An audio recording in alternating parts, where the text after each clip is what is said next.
Fala pessoal, beleza? Hoje vamos falar sobre o caso aí do doping do Chris Froome, que na verdade não foi doping, mas vamos falar aí.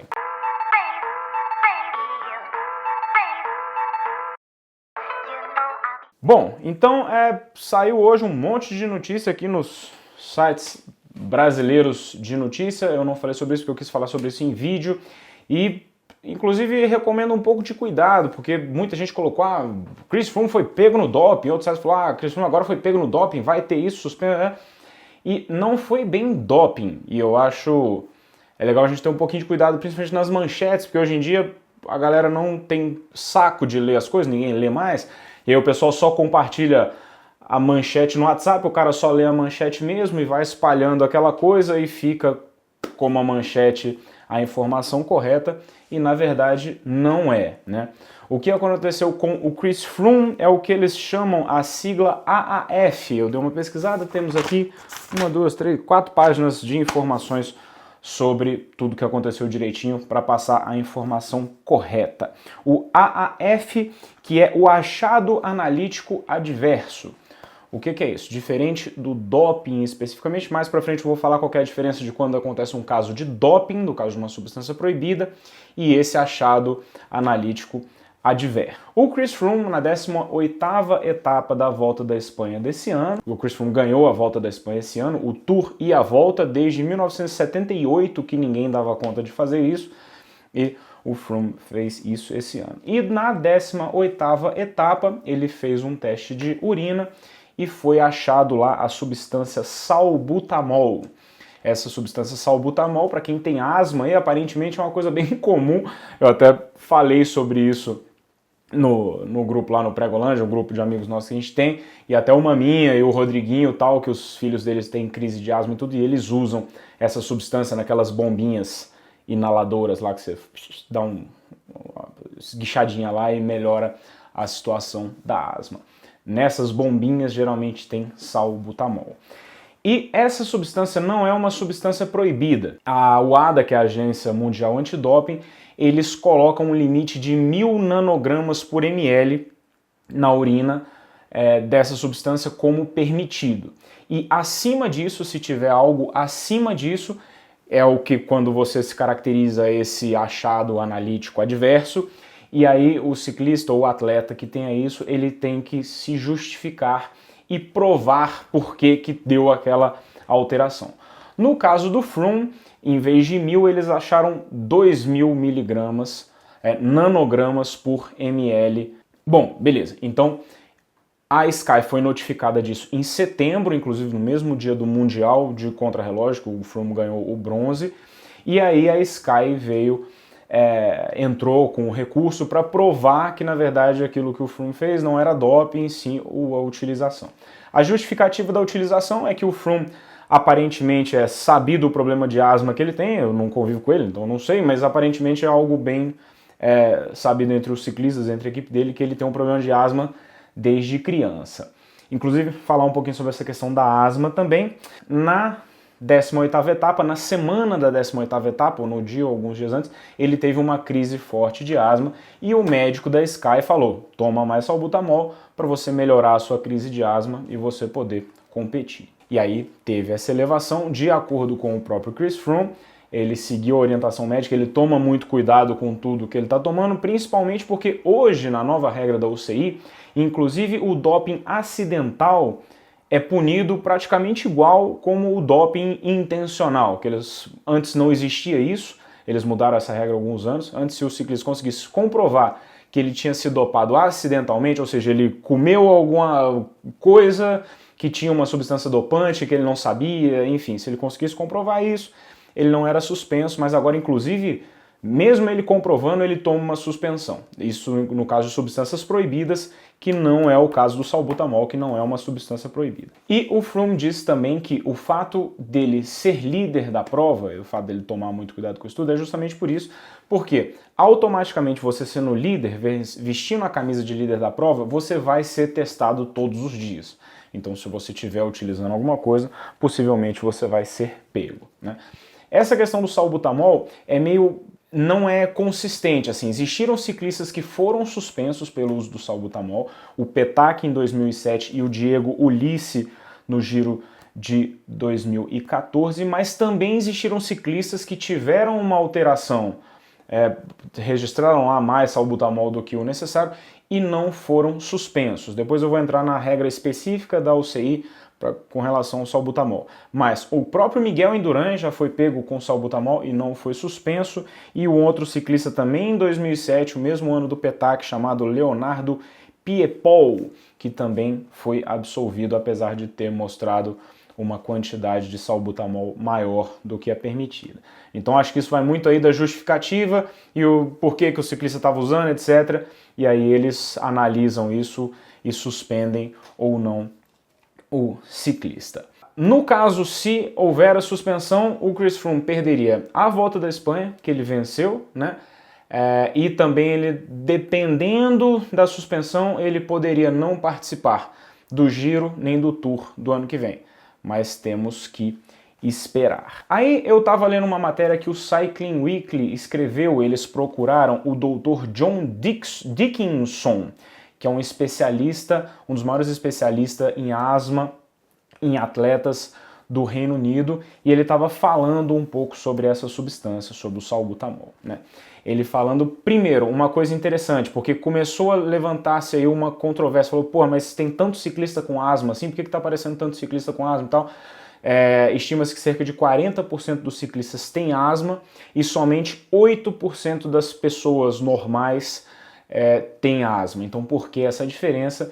E de acordo com o Dickinson, que não é um médico ligado a nenhuma equipe, nada, é realmente uma pessoa independente, ele disse que essa é uma explicação, na verdade existe uma explicação lógica para isso, não é que os ciclistas estão dando uma de malandrão e falando que tem asma para poder usar algum remédio que melhora a performance dele. Na verdade, o fato dos esportes de endurance, principalmente o ciclismo, que leva a uma respiração muito forte e ofegante durante longos períodos de tempo, levam a um aumento da possibilidade de asma, principalmente da asma induzida por esforço, que é um tipo de asma. E você tem também as mudanças de local, o cara pedala num lugar extremamente seco, numa semana, na outra num lugar muito úmido, um lugar alto, um lugar baixo, enfim, essas alterações de lugares de competição e tal, tudo isso pode favorecer o aparecimento de quadros de asma. Foi perguntado para ele também se o salbutamol gera algum tipo de ganho de performance, e ele foi categórico em afirmar que não, o salbutamol ele não gera nenhum tipo de ganho de performance. Ele falou assim, se uma pessoa, e de acordo com ele, existem vários estudos comprovando isso, né? Quer dizer assim, se uma pessoa que não tem asma, um ciclista que não tem problema nenhum de asma, pegar lá uma bombinha, der uma esguichada, e se isso significa que ele vai andar melhor, não gera nenhum tipo de ganho de performance o uso do salbutamol.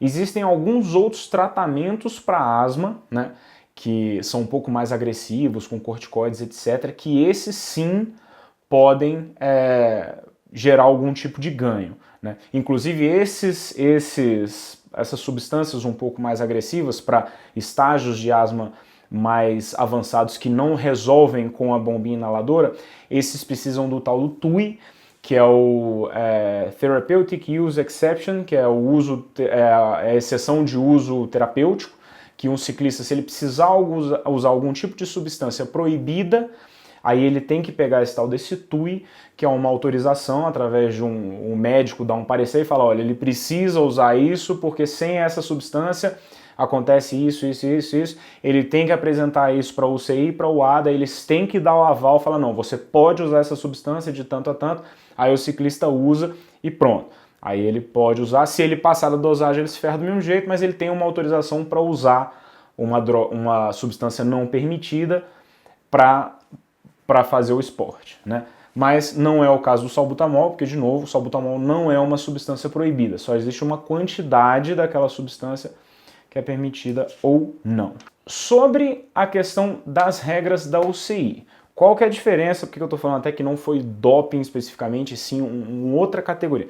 Quando um ciclista é pego no doping, a gente vê isso aqui no Brasil com uma certa frequência, até lá fora, o que acontece? Quando você é pego no doping, acham lá a substância proibida, sei lá, testosterona, ou então EPO, alguma coisa do tipo, acham lá uma substância proibida que você está tomando. O que acontece? Assim que sai o resultado, eles te suspendem. Saiu o resultado, você toma uma suspensão provisória, né? E para que eles façam inclusive a análise de amostra B, não sei o que, mas você toma uma suspensão provisória, eles fazem a análise de amostra B e, se for confirmado na amostra B, toco 4 anos de suspensão pelas regras atuais e pronto, é isso que acontece, não tem choro nem vela, acabou. Nesse caso desse achado adverso, como é que é? Achado analítico adverso, você não é suspenso, tanto que já foi analisada a amostra A e B do Froome desde setembro, né? Isso, na verdade, isso vazou, porque um jornal, acho que foi o Guardian, alguma coisa assim, viu que estava rolando a justificativa da Sky, etc., e isso vazou. Então, o Froome não está suspenso, o Froome continua competindo e etc., justamente porque não é uma substância proibida. Então existe esse processo diferenciado por não ser uma substância proibida dopante. De acordo com a UCI, o que acontece? Então, se você passar dos 1000 nanogramas por ml, é caracterizado como um achado analítico adverso. Aí, nesse caso, o atleta, que eu anotei aqui as regrinhas, nesse caso o atleta ele tem que recorrer e justificar o uso como não intencional, que na verdade ele usou ou para resolver algum problema, que nem o caso do Froome, que foi a crise de asma lá que ele teve, né? E o fato de não ser uma substância proibida, não existe essa suspensão, que eu acabei de falar com vocês, e existe uma variância de punição. Diferente do doping, que pegou a substância proibida 4 anos de gancho, o que acontece no salbutamol, dependendo da justificativa que aconteça, a punição mínima é uma advertência, né? Você vai ser repreendido pela UCI, no caso dos outros atletas que eu citei aqui agora há pouco que não foram suspensos, e se a justificativa não convencer, você pode tomar no máximo 2 anos de suspensão. Aí nesse caso do Froome, ele não participaria nem do... ele perderia a volta, o Giro Tour e possivelmente o Giro Tour do ano que vem também. Aí depende da justificativa e depende aceitar, se a UCI vai aceitar ou não e se isso vai convencer lá e qual que vai ser a decisão da UCI. Né? Isso depende muito do que a equipe médica da Sky está falando e tal, e o que a UCI vai interpretar disso daí. Então existe recurso e tal. Mas, então assim, não foi exatamente doping comum, não é uma substância que gera algum tipo de ganho ou qualquer coisa do tipo, ou que mascara uma outra substância ou nada assim.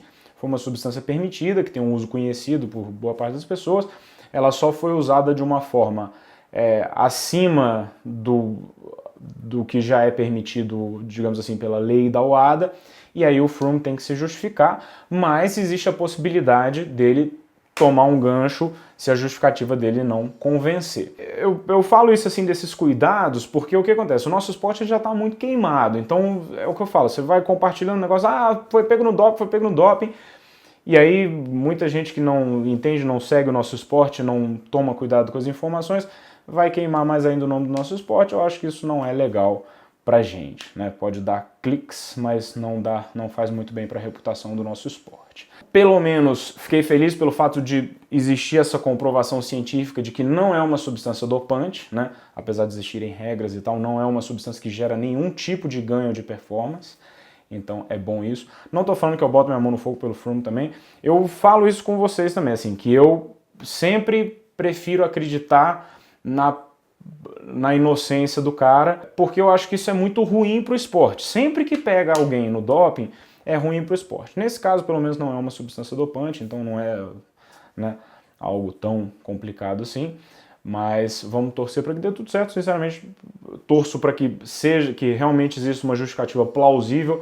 Não estou falando aqui que eu estou torcendo para que façam vista grossa e que deixem o Froome escapar se ele for culpado. Não, se ele for culpado e ele oferecer lá uma justificativa bosta por ele ter usado, que tome os 2 anos de gancho. Acho que assim, faz parte também da coisa não acobertar e punir da forma correta. Mas também não ficar alardeando as coisas da forma equivocada. É isso, só queria explicar aqui para vocês de uma forma mais completa o que foi com o negócio do Froome, qual que é a substância, por que aconteceu, o que aconteceu, quais são as regras da UCI com relação a isso, o histórico e tudo, para deixar a situação um pouco mais clara para vocês. Belezinha? Bom, então é isso, espero que vocês tenham gostado. Dá um like aqui no vídeo, deixa aqui seu comentário sobre essa situação e se inscreva no canal para que você possa continuar acompanhando o nosso trabalho aí. Falou, galera. Abraço pra vocês. Tchau.